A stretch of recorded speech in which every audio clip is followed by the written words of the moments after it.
श्रीमन नारायण। जय श्रीमन नारायण।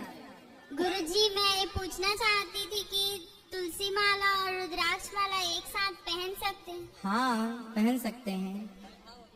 तो गुरुजी, हमारे गांव में ना मतलब कि बहुत लोग ऐसे हैं कि जो रुद्राक्ष बांटते हैं तो बहुत लोग पहनते हैं, पर वो लोग रूल्स नहीं फॉलो करते।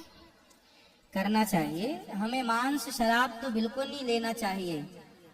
शराब और आप मांस सांस लेते हैं आपके परिवार में? नहीं, हमारे परिवार के नहीं, जो गांव के लोग हैं वो लोग मांस बहुत खाते हैं। मैंने सुना छत्तीसगढ़ में मांस बहुत खाया जाता है, सही है क्या? नहीं खाया जाता है? हाँ या ना? खाया जाता है जी। तो है? ना खाएं तो अच्छा है। आए हैं, हम सुधारेंगे, कोशिश करेंगे, झाड़ू लगाएंगे।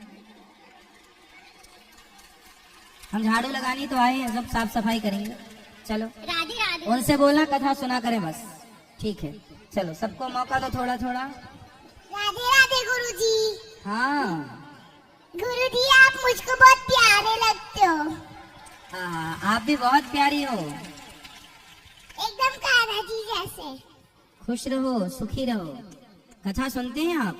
हाँ। कथा में क्या अच्छा लगा आपको? सारे अच्छे लगते हैं। क्या? सारे। ठीक है, खुश रहो।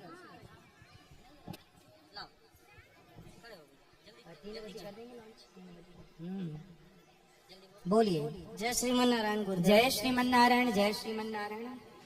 जब से आपसे ये भागवत में जुड़ा हूँ श्रीमन नारायण, तब से सब सुधर गया हूँ और आपका आशीर्वाद लेना चाहता हूँ गुरुदेव। खुश रहिए, आशीर्वाद है। एक बार चरण छूना चाहता हूँ गुरुदेव। अभी मिल लीजिएगा अभी। जी, यहीं आ जाऊंगा गुरुदेव। हाँ हाँ। जी ठीक है गुरुदेव। जय श्रीमन नारायण। जय श्रीमन नारायण। सब बैठे रहिएगा, फिर इस तरफ भी माइक आएगा। प्रणाम गुरुजी। राधे राधे। जी जी। जय जोहार, जय छत्तीसगढ़ गुरुजी। जय हो, जय छत्तीसगढ़। गुरुजी, गुरुजी मैं ज्यादा हिंदी में बात नहीं करता, अगर मेरे से मिस्टेक हो तो धन्यवाद, माफी करना गुरुजी। कोई बात नहीं, आप बोलिए। गुरुजी, मैं 3 सवाल लेके आया हूँ। हाँ। पहला सवाल मेरा ये है कि अगर कोई व्यक्ति कोई विवाह कर रहा हो तो उसमें पंडित शादी कराते हैं या कोई ब्राह्मण शादी कराते हैं या फिर कोई साधु संत तपस्वी या महंत उसको पूजा कराए, शादी कराए, तो ये दोनों में से किसको ज्यादा मान्यता दिया जाता है? जो ब्राह्मण हैं, जो पुरोहित जी हैं, वो ब्राह्मण ही कराएं। जो पढ़े हैं, उस विधान को जानते हैं, वो कराएं। ब्राह्मण देवता। ठीक है गुरु। और दूसरा सवाल ये है गुरुजी कि अगर किसी के घर में कोई व्यक्ति खत्म हो जाए, मर जाए, तो अगर उसकी परिस्थिति ऐसा हो कि वो समाज को, 4 समाज को खाना ना खिला पाए, ठीक है। खत्म होते हैं तो खाना खिलाते हैं सभी को। हाँ हाँ। अगर उसका परिस्थिति ऐसा हो कि उसके पत्नी का पायल बेचना पड़े, बिल्कुल। घर की जमीन बेचनी पड़े, तो ऐसे में क्या समाज को खाना खिलाना जरूरी है? बिल्कुल जरूरी नहीं है। समाज को चाहिए कि यदि कोई गरीब परिवार है और उसकी आर्थिक स्थिति अच्छी नहीं है, तो जैसे आप बेटियों के विवाह में सहयोग करते हो, ऐसे समाज के कुछ लोग, आप परिवारी लोग या गांव के लोग सहयोग करके और उसका भोज करवा देना चाहिए। बहुत अच्छी बात हो जाएगी। ये समाज करवाए, वो ना करने पावे तो वो ना करने पावे तो कोई बात नहीं। 13 कन्याएं बुला के, 13 बच्चे बुला करके, और बच्चे तो एक पूरी खाते हैं, 2-2 पूरी, तो छोटे छोटे बच्चों का भोज कराए और गौ माता को चारा खिला दे तो भी उसकी 13 मानी जाएगी। 13 छोटे छोटे बच्चों को खवा दे। जी गुरु। विधान यदि बचाए रखना है और आपकी आर्थिक स्थिति अच्छी नहीं है, तो छोटे छोटे 13 कन्याएं, 13 ब्राह्मण बुला ले छोटे छोटे बच्चों को, और वो भी खा ले छोटे छोटे कन्या भोज टाइप का छोटा सा। ठीक है गुरु। और गुरु जी, तीसरा सवाल मेरा ये है कि लोग कहते हैं आज ये वार है, आज वो वार है, तो नाखून ना काटो, बाल ना काटो, तो ये सही बात है या फालतू की बात है? नहीं, फालतू की बात तो नहीं है, विधान है। सबके पीछे एक साइंटिफिक रीजन है, सबका एक वैज्ञानिक कारण होता है। इसलिए जो विधान बने हैं यदि फॉलो कर सको तो कर लेना चाहिए, नहीं कर सको तो अलग है, पर फालतू कुछ भी नहीं। हमारे यहाँ हाथ का कलावा बांधना भी फालतू नहीं है, इसका भी वैज्ञानिक कारण है। सिखा रखना भी मैं वो नहीं बोल रहा हूँ गुरुजी, जैसे बाल नहीं काटना चाहिए, नाखून हाँ नहीं हाँ, काटना चाहिए। बालों का भी नाखूनों का भी ग्रहों से संबंध होता है। तो बताइए ना वो गुरुजी। विधान है कि इस दिन नहीं काटना चाहिए, इस दिन तेल मत लगाओ, इस दिन ये मत काटो, तो इसलिए मना करते हैं। यदि फॉलो कर सको तो नहीं काटो, यदि नहीं कर सको मजबूरी है तो अलग विषय है। जी गुरुजी। गुरुजी मैं आपसे कुछ नहीं मांगूंगा, बस मेरा एक तो रिक्वेस्ट है गुरुजी, बताओ, मैं आपका चरण छूना चाहता हूँ। अभी मिल लेंगे ना सबसे, तो आप भी मिल लीजिएगा। जय श्रीमन नारायण गुरुजी, आपके चरणों में कोटि कोटि प्रणाम। हाँ, खुश रहिए। मेरा 2 प्रश्न है गुरुजी। बोलिए। पहला प्रश्न, हमारे परिवार में गणेश पक्ष में कोई गुजर गया है तो क्या हम गणेश पक्ष में गणेश जी का मूर्ति बैठा सकते हैं? कब गुजरे हैं? गणेश पक्ष में अरे कितने साल पहले। बहुत साल हो गया गुरुजी। हाँ तो गए जाने तो उनको, अपना गणेश जी रखो। गणेश जी बैठाए थे ना 3 बार, हाँ। तो मूर्ति खंडित हो गया, तो अब फिर से बैठा सकते हैं कि नहीं? तो मूर्ति खंडित क्यों हो जा रहा है?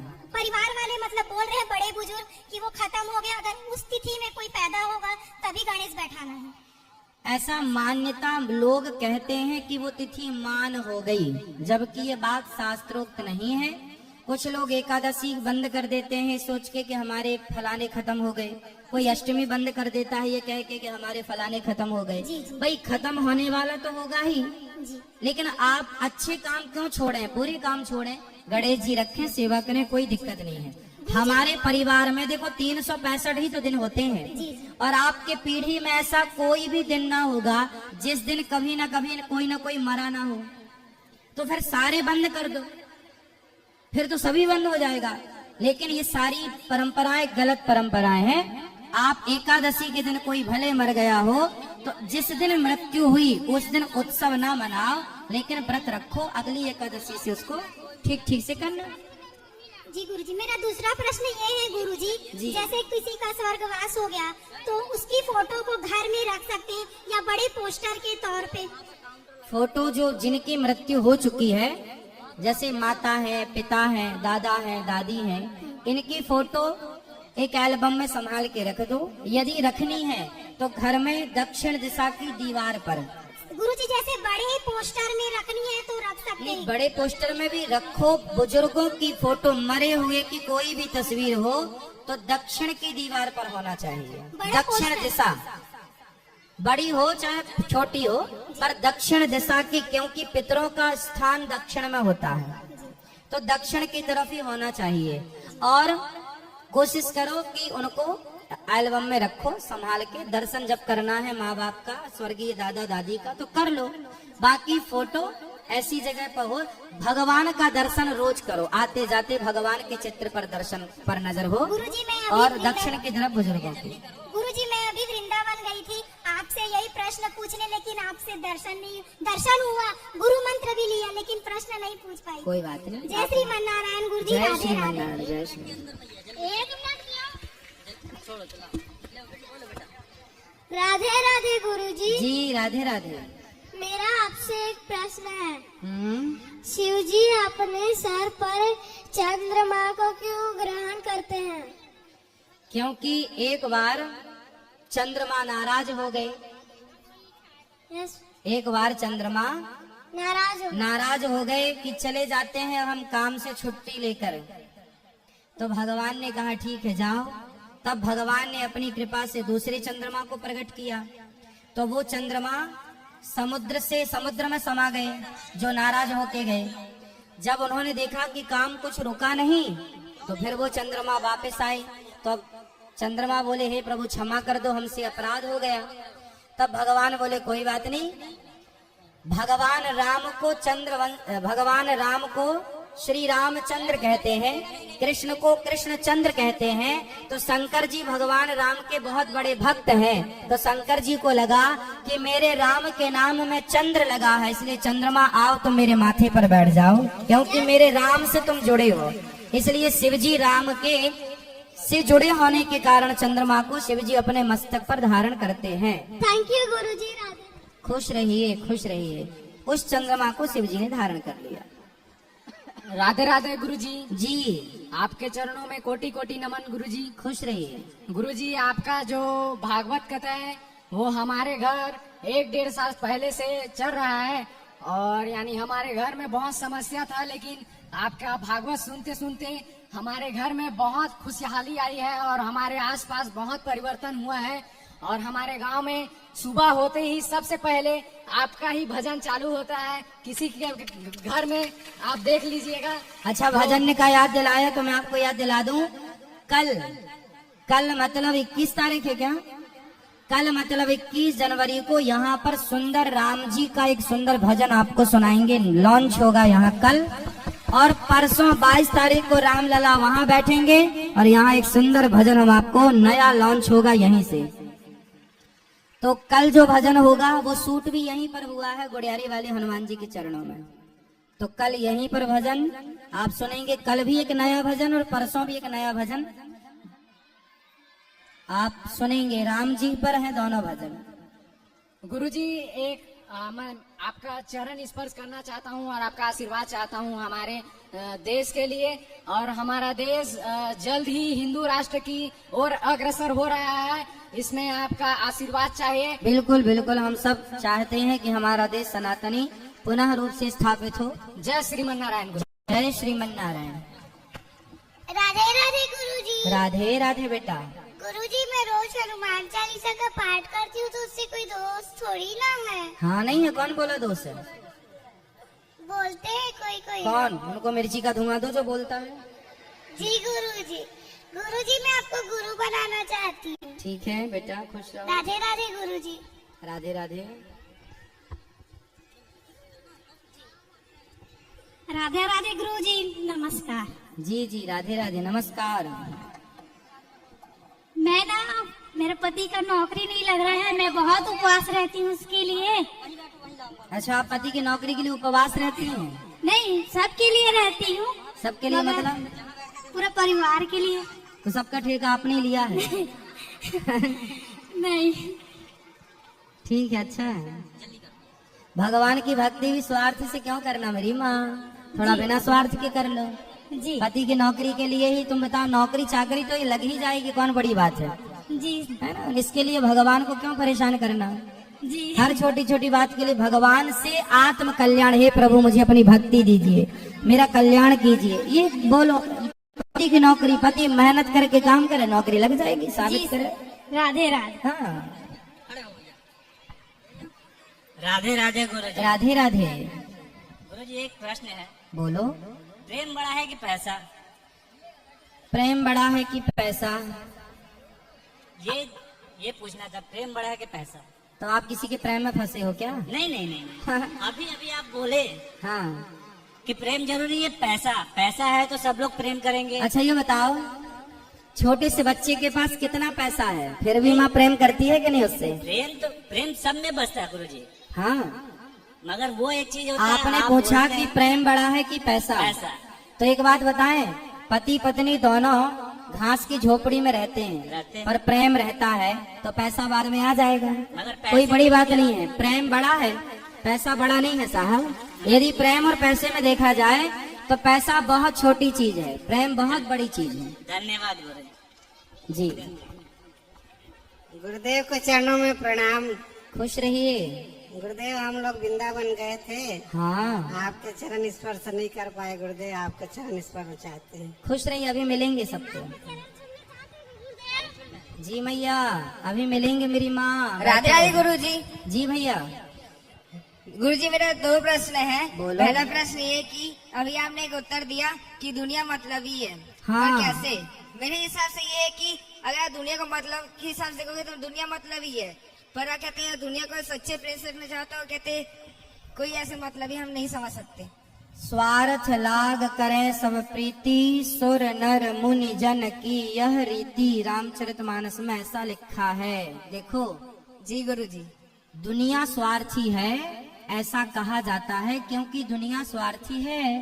आपके पास पैसा है तो जो आपके नहीं है वो भी आपके बनना चाहेंगे, गुरुजी, और पर पैसा है तो जो नहीं है वो भी बनना चाहेंगे, और पैसा नहीं है तो अपने भी आपको पहचानेंगे नहीं। इसलिए दुनिया स्वार्थी तो है, इसको आप अभी नहीं समझेंगे। आपकी उम्र क्या है?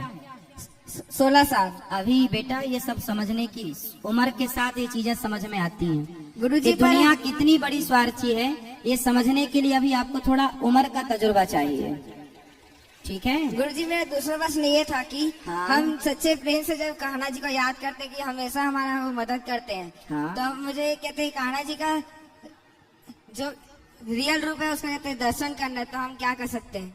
तो रियल रूप का दर्शन आप कर लो। आपके यहाँ रायपुर में मंदिर तो होंगे ना भगवान कृष्ण जी के? गुरुजी। तो वो जो दर्शन आप करेंगे वो रियल ही तो है, कोई बनावटी थोड़ी है। गुरुजी मेरे को सपने में भी करना है। सपने में करना है? जी गुरुजी, मतलब साक्षात कहते हैं। साक्षात। तो फिर उसके लिए काम करना पड़ेगा। रोज आप नाम जप किया करो, जी गुरुजी। भगवान का नाम जप किया करो। रात्रि के रोज भगवान से कहा करो कि हे प्रभु, हे नाथ, हे श्रीमन नारायण, हे श्री कृष्ण, आज सपने में आने का वादा करो, आज सपने में आने का वादा करो। आज भगवान से कहिएगा कि हे प्रभु, आज मेरे सपने में आने का वादा करो। वादा करो। हे प्रभु, आज मेरे सपने में आइए। रोज कह कर के सोइए, एक ना एक दिन बहुत जल्दी आपके सपने में भगवान जी आएंगे। आप रोज ही कह के सोइए। धन्यवाद गुरुजी। राधे खुश राधे। रहिए, खुश रहिए। राधे राधे गुरुजी। जी मैया। प्रणाम गुरुजी। जी।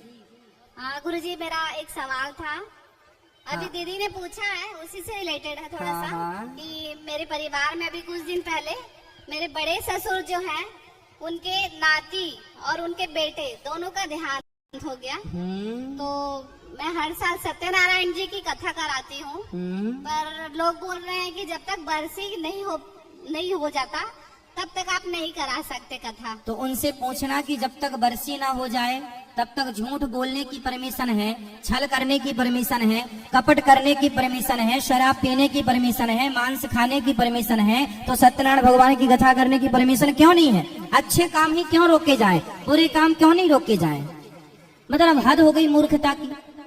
अरे 13वीं होने के बाद, घर की साफ सफाई शुद्धि होने के बाद आप हर काम के लिए फ्री है। जी बरसी तक कुछ लोग कहते 1 साल तक मंदिर ना जाओ, 1 साल तक। अरे मूर्खतापूर्ण बातें हैं ये सब। क्यों ना जाओ? कोई ये नहीं कहता कि जी 1 साल तक झूठ नहीं बोलना, 1 साल तक छल मत करो। कोई ये नहीं बोलता छल ना करो, कपट नहीं जी, मंदिर मत जाओ। अच्छे काम करो, 13वीं के बाद सारे अच्छे काम कर सकते हैं। जी गुरुजी। धन्यवाद गुरुजी। खुश रहिए, प्रणाम गुरुजी। खुश रहिए। ऐसा उल्टा सुल्टा बोलने वालों को। हाँ बेटा बोलो। राधे राधे। बताओ बेटा, क्या नाम है आपका? हाँ, क्या पढ़ती हो, कौन सी क्लास में?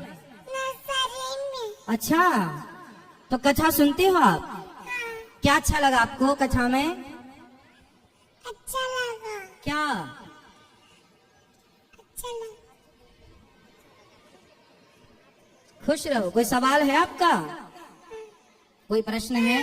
बोलो फिर। खुश रहो, सुखी रहो। राधे राधे गुरुजी। हाँ जी।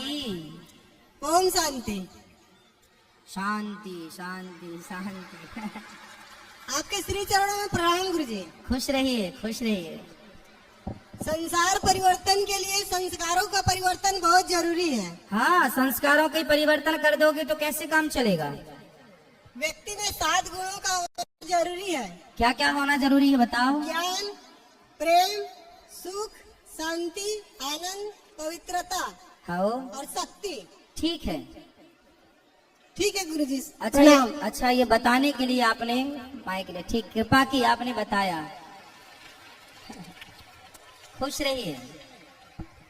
राधे राधे गुरुजी। प्रणाम। जी जी। गुरुजी मेरा हरा भरा परिवार था, लेकिन 2006 से ऐसा हुआ कि सब स्वर्गवासी होते गए। कौन कौन? पिताजी 2006 में चल दिए, ठीक है। 2008 में दादाजी चल दिए, 2010 में चाचा जी चल दिए, 2012 में बड़ी माँ चली गई, फिर 2016 में मेरी माँ, और उसके 1.5 महीने बाद मेरी बहन चली गई। फिर उसके बाद मेरे बड़े बाबा चल दिए, ठीक है। फिर दादी माँ चली गई, और मैं बचा हूँ। आप रहिए। और चाचा फैमिली में चाची और 2 भाई मेरे बच्चे हैं। शादी हो गई आपकी? नहीं हुआ है गुरुजी। तो शादी कर लो। क्या करते हो? LIC एजेंट हूँ गुरुजी। हाँ तो शादी कर लो, बढ़िया अपना घर बसाओ। जो तो जाना था चले ही गए। ये सब इसका गुरुजी इसमें प्रश्न ये है कि इसका रीजन हमारे घर में ना पंचमुखी हनुमान जी विराजे हैं। तो उनको बताया जाता है कि उनका पूजा ठीक ठाक नहीं हो पाता और उसी का ये सब प्रभाव है। तो क्या उसका समाधान? पहला तो ये कि यदि भगवान जी विराजे हैं तो उनका पूजा पाठ होना चाहिए, पहला तो ये है जी। दूसरा ये है कि जिनके घर में हनुमान जी नहीं विराजे, क्या उनके पिता नहीं मरे, क्या उनकी दादी नहीं मरी, क्या उनके बड़े पिता नहीं मरे, क्या उनके चाचा नहीं मरे?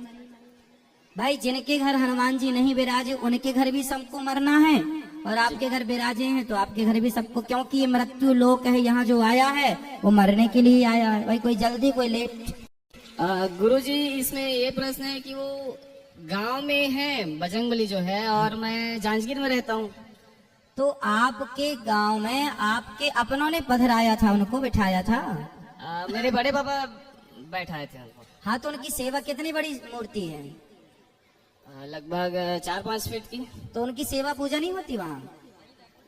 व्यक्ति रखे थे और फिर पूजा नहीं हो पाता है। पंडित वहाँ कोई है नहीं गांव में और उसको कहीं दूसरे की जगह क्या स्थापित कर सकते हैं? नहीं, पूजा यदि करा लो तो ठीक है। जहाँ देखो, इसलिए मंदिर वंदिर बड़े पैमाने पे नहीं बनवाने चाहिए। उतना करो क्योंकि आज आप तो कर पाओगे, आने वाली पीढ़ी कर पाए ना कर पाए।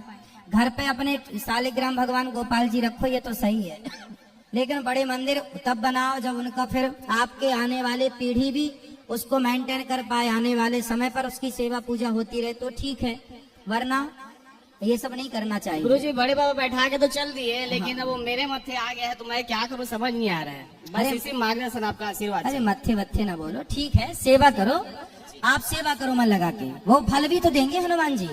यदि उनकी सेवा हुई तो उनका पॉजिटिव फल भी तो है। सेवा करो मन लगा के। गुरुजी अभी शिव जी का बार-बार दर्शन हो रहा है, उसका क्या मतलब है? हाँ तो शिव जी, हनुमान जी भी तो शिव जी हैं, दर्शन हो रहा है मतलब जाओ सेवा करो। शिवलिंग बार-बार दिखाई दे रहा है। ठीक है, सेवा करो। जी जी जी गुरुजी प्रणाम। खुश रहिए। हाँ मैं ये टाटा, अच्छा टाटा नहीं कर रही हूँ, माइक मांग रही हूँ। अच्छा गुरुजी आपके चरणों में कोटि कोटि प्रणाम। खुश रहिए। गुरुजी मेरा एक प्रश्न है। बोलो बेटा। मैंने पढ़ा है कि स्वामी विवेकानंद जी मूर्ति पूजा का खंडन करते थे, तो क्या सही है? मूर्ति पूजा का खंडन करना चाहिए या मूर्ति पूजा करना चाहिए? भाई स्वामी विवेकानंद जी से किसी ने कहा कि आप मूर्ति पूजा क्यों करते हैं? नहीं। ऐसा स्वामी विवेकानंद जी से किसी ने, राजा ने पूछा कि आप मूर्ति पूजा क्यों करते हैं? तो स्वामी विवेकानंद जी ने उस राजा के दरबार में लगी उस राजा के पिता की जो पेंटिंग फोटो थी वो निकलवाई और पूछी कि भाई साहब ये कौन है? राजा बोला मेरा बाप है। तो स्वामी विवेकानंद जी ने कहा कि पिता की फोटो पर 2 जूते मारो। राजा बोला कैसी बातें कर रहे हैं आप, हम अपने बाप के फोटो पर जूता कैसे मारें? स्वामी विवेकानंद जी बोले कि भाई तुम्हारा ये बाप असली थोड़ी है, फोटो ही तो है, ना तो ये सांस ले रहा है, ना तो ये खा रहा है, ना तो बोल रहा है। अरे राजा बोला भले ये सांस नहीं ले रहा लेकिन है तो बाप का प्रतीक। उसी तरह आप स्वामी विवेकानंद जी बोले कि जब बाप की फोटो को बाप का प्रतीक मानता है तो भगवान की मूर्ति भी तो भगवान का प्रतीक ही है। धन्यवाद गुरुजी। स्वामी विवेकानंद जी मंडन थे, अर्थात मूर्ति पूजा के समर्थक थे, विरोधी नहीं थे। मेरी एक इच्छा है। क्योंकि स्वामी विवेकानंद जी के जो गुरु थे रामकृष्ण परमहंस, वो स्वयं महाकाली के उपासक थे, तो वो विरोधी कैसे हो सकते हैं? अब कोई उनकी इस बात का गलत प्रचार कर रहा हो तो वो अलग विषय है, लेकिन रामकृष्ण परमहंस जो स्वामी विवेकानंद जी के गुरु थे वो खुद मूर्ति महाकाली के उपासक थे। हाँ या ना? फिर चलो बेटा, किसी ने आपको गलत जानकारी दी होगी। और कोई सवाल? भैया माइक चालू कर दो, उनका सिरा दे, बोलो। मेरी एक इच्छा है कि मेरी एक इच्छा है कि मेरे पिताश्री और मेरे भ्राताश्री और मैं आपके चरण स्पर्श करना चाहते हैं। अच्छा, अभी मिलेंगे बेटा, सबको मिलेंगे अभी। धन्यवाद। खुश रहिए। राधे राधे गुरुजी। हाँ बेटा, राधे राधे। कोई सवाल बेटा? क्या मैं आपको गायत्री मंत्र सुना सकती हूँ? बेटा गायत्री मंत्र बोलना नहीं चाहिए, मन में अंदर रखना चाहिए। कुछ और मंत्र है आपके पास? गायत्री मंत्र बच्चों को तब तक याद नहीं कराना चाहिए जब तक यज्ञोपवीत ना हो जाए। बाकी आप और भी मंत्र हैं बहुत सारे गीता के, वो याद करा दो। लेकिन गायत्री मंत्र बहुत पावरफुल मंत्र है और उसे माइक में नहीं बोला जाना चाहिए। इसलिए आप गायत्री मंत्र के अतिरिक्त कुछ और सुना दो हमें। गायत्री मंत्र सुनने से भी अपराध लगता है, केवल वो अंदर का विषय है। गायत्री मंत्र कहाँ का सब्जेक्ट है? भीतर का, अंदर। अंदर जब गायत्री मंत्र बोलो तो अंदर आवाज नहीं आनी चाहिए, ऐसा नियम है। लेकिन आजकल लोग नियम नहीं मानते, मनमाने तरीके से माइक पे गायत्री मंत्र बोलते रहते हैं। हाँ, बच्चों को गीता के श्लोक याद कराओ, रामचरितमानस की चौपाइयां याद कराओ, और जब बच्चों का यज्ञोपवीत हो जाए जनेऊ, तब फिर गायत्री की दीक्षा होती है विधान से, तब फिर गायत्री जप करने के वो अधिकारी होते हैं। चलिए, कुछ और मंत्र है सुनाने के लिए बेटा? कोई मंत्र है और कोई और कुछ और सुनाओ। दूसरा सुना श्री गुरु चरण सुना दो। नहीं। चलो, जल्दी करो जल्दी करो जल्दी। राधे राधे गुरुजी। हाँ जी, राधे राधे। गुरुजी मेरा एक प्रश्न था। बोलो बेटा। वृषभानु जी और माता कीर्तिदा ने ऐसा कौन सा पुण्य किया जो उन्हें राधा रानी पुत्री रूप में प्राप्त हुई? हाँ, उन्होंने पुण्य किया। उन्होंने घोर तपस्या की कई हजार वर्षों तक, और उसी तपस्या का परिणाम है कि माँ भगवती प्रसन्न होकर के उन्हें बोली कि मैं ही आपकी पुत्री के रूप में आपको प्राप्त होऊंगी। तो उन्होंने तपस्या की, उसका फल उन्होंने पाया। और उनका नाम पिछले जन्म में क्या था? अब वो खोज के बताना पड़ेगा। इस जन्म में ही अपन संतुष्ट रहें। राधे राधे गुरुजी। जी राधे राधे। जल्दी करना, बहुत जल्दी करना है। गुरुजी प्रणाम। जी राधे राधे। हनुमान जी शादी किए हैं? शादी तो नहीं किए, पर सुवर्चला नाम की बात मिलती है कि सूर्य भगवान की एक बेटी है माता सुवर्चला, उनसे इनका विवाह हुआ है। दक्षिण में एक मंदिर भी है जहां हनुमान जी अपनी पत्नी के साथ बैठे हैं, और वो सूर्य भगवान की बेटी है। ऐसा एक मंदिर ही है पूरी दुनिया में दक्षिण में, और नाम है उनका सुवर्चला। तो ये बताया जाता है। इसका प्रमाण कहाँ है? इस प्रमाण तक कोई पहुंचा नहीं अभी, इसलिए हनुमान जी ब्रह्मचारी हैं, यही मान्यता है समाज में। ब्रह्मचारी तो है, मगर शादी भी किए हैं बोलते हैं। हाँ, तो हम बता तो रहे हैं आपको, जी सूर्य भगवान की मैंने बेटी। सूर्य भगवान को गुरु माने थे ना। हाँ हाँ, तो शिक्षा लेने के लिए गए तो सब शिक्षा दे दिए, तो एक शिक्षा बाकी रहा, तो बोला ठीक है। शादी करोगे तभी दूंगा। वो गृहस्थों की शिक्षा थी, इसलिए विवाह जब के बाद। उनको शादी पूरा हुआ भी नहीं।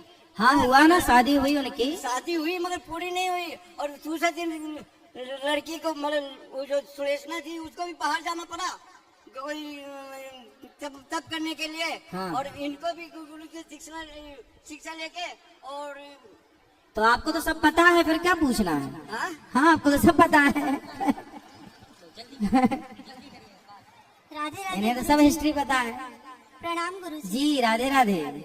मेरा कोई प्रश्न नहीं है गुरुजी, बस आपके चरणों में एक निवेदन है जी कि वैसे तो राम मंदिर हमारा पहले से ही था, हाँ, लेकिन अब जब उसकी जीत हुई तो इस बीच में मैं अनुभव की हूँ कि जो लड़के हैं वो काफी हद तक राम भक्त हो चुके हैं, बिल्कुल। और मंदिर में भी वो उत्साह होता है, हर चीज में ये वीडियो वगैरह सब में आता है। लेकिन ये सब चीज लड़कियां में भी आनी चाहिए। हाँ हर मंदिर में जो वस्त्र पहन के जाते हैं हम, जो कुछ भी पहन के चले जाते हैं, जीन्स वगैरह जो भी है, उसमें रुकावट होना चाहिए, रोकने की कोशिश होनी तो चाहिए। आप लड़कियां ही ज्यादा अच्छे से काम कर पाओगी। लड़के करेंगे तो लड़कियां बोलेंगी तुम अपनी आंखें फोड़ लो। आपसे अनुरोध है गुरुजी, इसलिए आप लड़कियां ही पंडाल करें में तो भी ज्यादा एक बार अच्छा है। बोले। आप लोग ये मुहिम चालू करो, पूरे भारत की स्त्रियां, कि हर बहनों को समझाएंगे कि बेटा मंदिरों में मर्यादित जाओ। जी, और मंदिर के सामने में भी रहना चाहिए। चाहिए कि आने में ये सब चीज रुकावट है कि नहीं आ सकते, प्रवेश नहीं कर सकते? बिल्कुल बिल्कुल, आप लोग तैयारी करो, सब चीज समझाओ अपनी बहनों को, जो अगल बगल की एक बार आप बहन। भी बोल दीजिए गुरुजी हम तो को खूब ज्यादा बोलते मुझे हैं, जी हम बोलते कथा में सब बोलेंगे, चिंता ना करना। जी जी जी, धन्यवाद गुरुजी। राधे राधे। आजकल लड़कियां मतलब आपने सुना होगा राधे कि राधे पंडित जी। वाटर पार्क जाते हैं तो वहाँ का ड्रेसअप अलग होता है ना, और वहाँ क्लबों में जाते हैं वहाँ का ड्रेसअप अलग होता है। तो जब हर जगह का ड्रेसअप अलग है तो मंदिर जाने का भी एक मर्यादित ड्रेसअप होना ही चाहिए, और ये बहुत अच्छी बात है। राधे राधे पंडित जी। जी भैया, राधे राधे। प्रश्न जी मेरा एक, पंडित जी एक मेरा प्रश्न है जी, कि मेरे यहाँ शिव अभिषेक हुआ था और वो धागा गलती से टूट गया था, तो क्या बात है, इसमें क्या दिक्कत है? उसके बाद मेरे यहाँ परेशानी आना चालू हुआ था। अरे सब मन की गणंत की बातें हैं, इन बातों में सार नहीं है। धागा टूट गया, परेशानी आने लग गई, ये कोई बात नहीं होती। ये जो परेशानी आनी थी, बहुत ज्यादा आनी थी, वो तो शंकर जी की पूजा कर ली तो जरा से में टल गई परेशानी। ये क्यों नहीं सोचते? पॉजिटिव सोचो, नेगेटिव क्यों सोचना है? ठीक है भाई। हाँ, इस तरफ भी ले आना बेटा, माए के देखो हमारी मैया बेचारी थोड़ा ऐसे बैठ रही है, फिर ऐसे हो जा रही है, ऐसे बैठ रही है। राधे राधे गुरुजी। हाँ जी, गुरुजी मेरा सवाल है हाँ बोलो। कि जो नाम जप करती हूँ मैं, जी, वो कौन सी माला से करनी तुलसी चाहिए? की माला, राम जी का मंत्र, कृष्ण जी का मंत्र, नारायण का मंत्र, तुलसी की माला, शिव जी का मंत्र, रुद्राक्ष की माला। गुरुजी मैं राधा रानी का जप करती हाँ, तो हूँ, तुलसी की माला से ठीक है। लेकिन बोलते हैं कि औरतों को तुलसी की माला से नहीं करना चाहिए। कौन बोलता है ऐसा उल्टा? ऐसे मेरे को बोलते हैं बहुत। कौन? तो आप सबसे पूछती क्यों हो? पूछती नहीं गुरुजी, बोल देते हैं तो मन में लग जाता है। लोगों का काम ही बोलना है। जी गुरुजी, हाँ, तुलसी की माला से ही करें। फिर जी, राधे राधे गुरुजी। हरि बोल। माइक ला छोड़, जल्दी करो जल्दी, बहुत से लोग हैं, टाइम नहीं। संक्षिप्त गुरुदेव जी पहुँचो, सादर प्रणाम। खुश रहिए।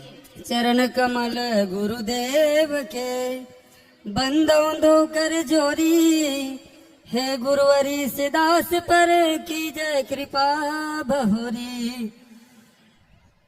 खुश रहिए। सिया राम के कृपा से सिया राम का ध्यान करूं, सिया राम के सन्मुख ही सिया राम कथा गुणगान करूं। वीणा के बजय तोर पैया लागो में हदाई, कंठ में विराजो मोर वाणी में सुधार दे। बुद्धि के देवैया गणराज लमना था वो बिगड़े मति लजीत है सुधार दे। बड़े बड़े ज्ञानी है राम के कहानी सुनती है, के नहीं मोर पार तय लगाई दे। सिया राम जी के नाम वाणी ले मैं कह सकूं, ऐसे मोर हिम्मत ऐसे मोर हृदय में हिम्मत बैठार दे। प्रेम से बोलो सदगुरुदेव भगवान की जय। गुरुदेव जी मैं आपसे थोड़ा से बात करना चाहता हूँ। मैं टाइम पास वाला न हो, जीवन में कुछ खास काम करे वाला बात करूँ मैं। तो ये आदमी मन जितना प्रश्न करे सिया राम, ये मन रामचरित मानस ला पढ़े नहीं, जला पढ़ना चाहिए जला पढ़े नहीं। गीता पढ़ो, रामायण पढ़ो, साधु महात्मा सत्संग करो, कथे न ये मन सत्संग नहीं करे। सही। और दुनिया भर के आडम्बर में भुला रहे थे, सदमारक के रद्दल भुला रहे थे आदमी मन है। रामचरित मानस ला पढ़ो, रामचरित मानस पढ़े नहीं है दुनिया। बताइए आपका क्या प्रश्न है प्रभु? प्रश्न नहीं है गुरुदेव जी, मैं तो आपके दर्शन से ही कृतार्थ हो गया। थोड़ा सा एक ठोर निवेदन है। बोलिए। हमारे छत्तीसगढ़ में बहुत सुंदर छत्तीसगढ़िया कवि है, मतलब छत्तीसगढ़ के तुलसीदास है। अच्छा। प्रातः स्मरणीय पूज्य पास श्री नंद कुमार जी साहू, ग्राम खैर जी की तुम गाँव महासमुंद के पास। ठीक है। वो छत्तीसगढ़ का तुलसीदास है, साक्षात में तुलसीदास जी। अभी जो मैं वाणी बोला ना, वर्णा नाम अर्थ संघा नाम रसा नाम छंद सामपी, उसका पूरा छत्तीसगढ़ ही में बोलते हैं। वाह, सुंदर। कौन कहता है कि भगवान नहीं आते? कौन कहता है कि भगवान नहीं आते? अरे उसे तो मीरा और सभी के द्वारा बुलाने वाला चाहिए, बुलाने वाला चाहिए। बिल्कुल बिल्कुल। एक मिनट। वह जीवन किस काम का, वह जीवन किस काम का जिसके जीवन में राम नहीं। सदा काम के पीछे भागे, थोड़ा भी आराम नहीं। प्रभु का कीर्तन सुबह न किया, प्रभु का कीर्तन शाम नहीं। गृह कार्य में मर जावे, किया कोई वह धाम नहीं। वह जीवन किस काम का जिसके जीवन में राम नहीं। सुंदर सुंदर। गुरुदेव जी मैं आप मेरा मोबाइल नंबर मैं आपसे और बात करना चाहता हूँ। आप बाद में आके बात कर लीजिएगा, हाँ, सबको अभी थोड़ा थोड़ा अवसर दीजिए। और गुरुदेव जी और सत्संग करते रहेगा आप। खुश यही रहिए। से निवेदन है, मैं आपका छोटा सा दास हूँ। प्रसन्न रहिए, हाँ, हाँ। खुश रहिए, खुश रहिए। बेटा इस तरह माइक ले आ बेटा। राधे राधे महाराज जी। जी प्रणाम महाराज जी। जी। महाराज जी आपको सुनते सुनते तो भगवान जी से सीधे सीधे बात हो जाती है। पहले आप मेरे लिए एक पगडंडी का रास्ता बनाए थे, उसके बाद आपने मेरे लिए एक 4 लेन बनाया, उसके बाद मैं आकाश मार्ग से जाने लगा। अब तो सीधे डायरेक्ट मन से याद करते ही भगवान जी मिल जाते हैं। बिल्कुल और मैं आपके लिए कुछ गिफ्ट लाया था महाराज जी, मैं आपको स्टेज पे आके आपको देना चाहता हूँ। ठीक है, अभी आ जाओ अभी महाराज जी। हम उतरेंगे वहाँ मिल जाएगी आप। ठीक है महाराज जी, प्रणाम। अभी अभी मिलेंगे, सबको मिलेंगे, आप आइएगा आगे। पूजनीय गुरुदेव जी के चरणों पे सादा सादा नमन। जी जी जी। गुरु जी, इस प्रांगण में पहले प्रदीप मिश्रा महाराज जी आए, जी तो वो आए तो शिव में हो गया ये जगह पूरा, वो शिव जी को लेकर आए। फिर बागेश्वर वाले महाराज जी आए, वो राम जी को हनुमान जी को लेके आए। लेकिन आप आए हैं तो आपको देखकर ऐसा लग रहा है कि स्वयं कान्हा जी सामने बैठे हुए हैं। गुरु जी, क्या मोह अच्छी चीज है? यदि भगवान से है तो अच्छा है, संसार से है तो अच्छा नहीं है। गुरु जी, जैसे पहले 2 कथा हुई, पहले एक जगह मोह लगा, दूसरी जगह मोह लगा, अब यहाँ पे मोह लगा है, तो क्या वो पहले से मोह हटते जा रहे हैं, तो क्या वो कुछ गलत है? नहीं, मोह भगवान से ही तो है। आखिर हम सभी भगवान की ही चर्चा तो करते हैं, तो भगवान में ही मन लग रहा है आप सबका, ये अच्छी बात है।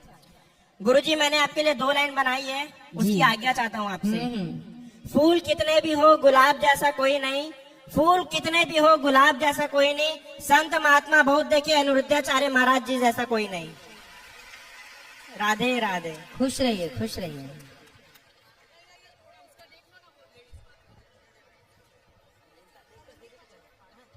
पाठक बेटा यहाँ ले आओ, माँ की मैया कब से। हेलो महाराज जी, राधे राधे राधे। जी जी मैया, राधे राधे। मेरा एक सवाल है आपसे गुरु जी। जी हम किराए के मकान में रहते हैं, जी। काम हमारा सफल नहीं होता है, बच्चे नौकरी करते हैं, काम नहीं हो पाता है, होगा। हमारी बीमारी में खर्चा लगता है और चिंता बीमारी ना सफल करिए, नहीं हो रही होगा है मेरी। होगा होगा। अच्छे से डॉक्टर को दिखाओ, बीमारी ठीक होगी। योग किया करो, बीमारी ठीक होगी। और मन प्रभु में लगाओ तो सब ठीक होगा। चलो। चल नहीं पाती, खड़ी नहीं पाती, क्यों? तकलीफ है शरीर में। तो अच्छे से डॉक्टर को दिखाओ ना। सब बड़े बड़े डॉक्टर को दिखा रही हूँ। तो फिर योग करो मन लगा के, खान पान ठीक करो अपना, हाँ ठीक। खुश रहो। इस तरफ ले आओ माइक आगे।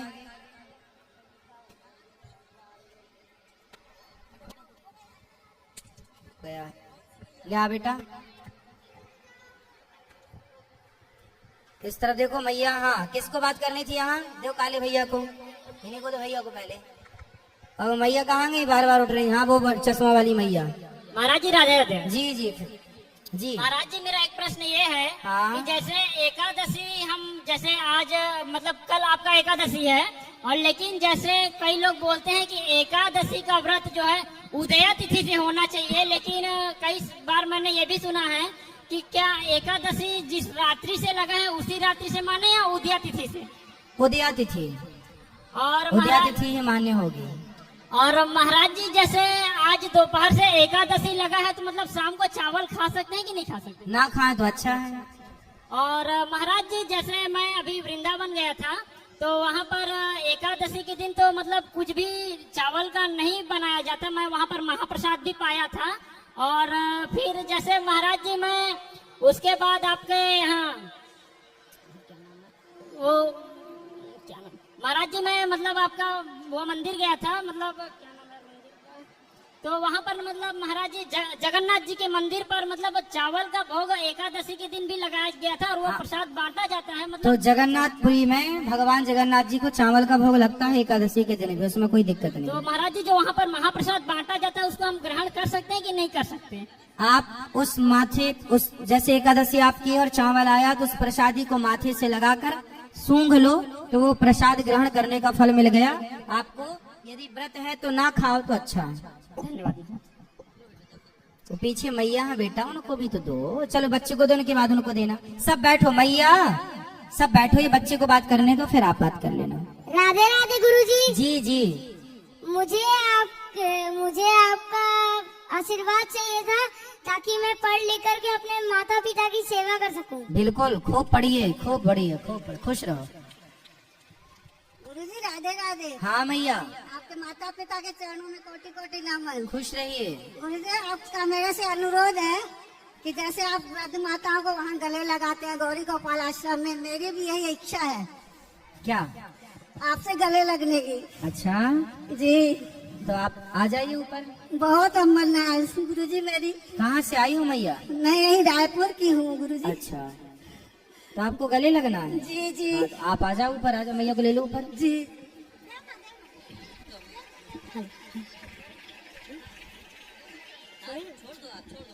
जी हाँ गुरुदेव, आपके चरणों में कोटि कोटि प्रणाम। खुश रहिए। आए हो रायपुर शहर में तुम तो कृष्ण बनके,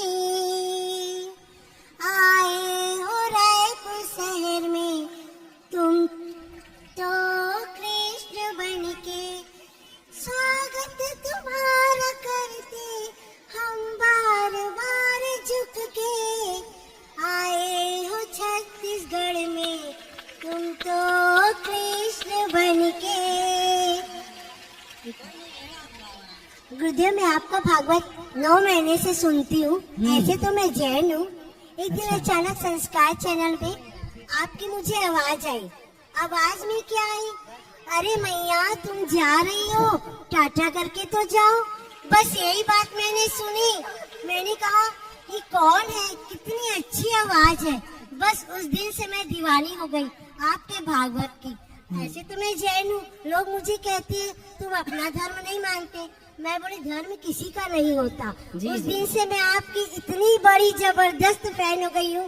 आज मैं दिन धन्य होगा कि मैं आपके सामने माइक लेके आपके सामने कुछ बोल रही हूँ। ये दिन मेरा धन्य हो गया। मेरे पति देव मुझे लेकर आए। कल का भी प्रवचन मैंने पूरा ही सुना। आपने बताया बिना नहाए किचन में नहीं जाना, जो कि मेरे पति देव रोज ही कहते हैं। वो मैं नियम पालन करूंगी गुरुदेव। मैं धन्य हो गई कि आपके आज मेरे को सुनने को मिला। मैं रोज सुबह प्रार्थना करती हूँ कि आपके दर्शन कब होंगे। मैं रोज कहती थी कि मुझे वृंदावन जाना है। धन्य हो वो कृष्णा भैया का जो आपको वो रायपुर बुलवाए और आपके दर्शन हो पाए। रोज सुबह एक ही गाना सुनती थी मैं, मत हो न मन बावरे उदास, ये सावरा जरूर आएगा, मन में रखना विश्वास, अनुरुद्धाचार्य जरूर आएंगे। आज मेरा दिन धन्य हो गया। ये लोग मेरे को बोलने नहीं दे पा रहे। महाराज मैं आके वृंदावन में बोलूंगी बहुत बहुत धन्य। आप बहुत अच्छे। हेलो, खुश रहिए, जल्दी आइएगा वृंदावन। बिहारी जी आपको जल्दी बुलाए। गुरुजी राधे राधे। जी राधे राधे। गुरुजी मेरी सासू माँ मेरे साथ आई है। हाँ वो 75 साल की है गुरुजी। जी उनको सुनाई कम देता है कान से। जी। वो सुन नहीं पाते हैं, तो वो मोबाइल टीवी में सुन नहीं पाते गुरुजी। तो मैंने कल गौरी गोपाल आश्रम के बारे में उनको बताया। हाँ वो बहुत बहुत आपको दिल से दुआ और आशीर्वाद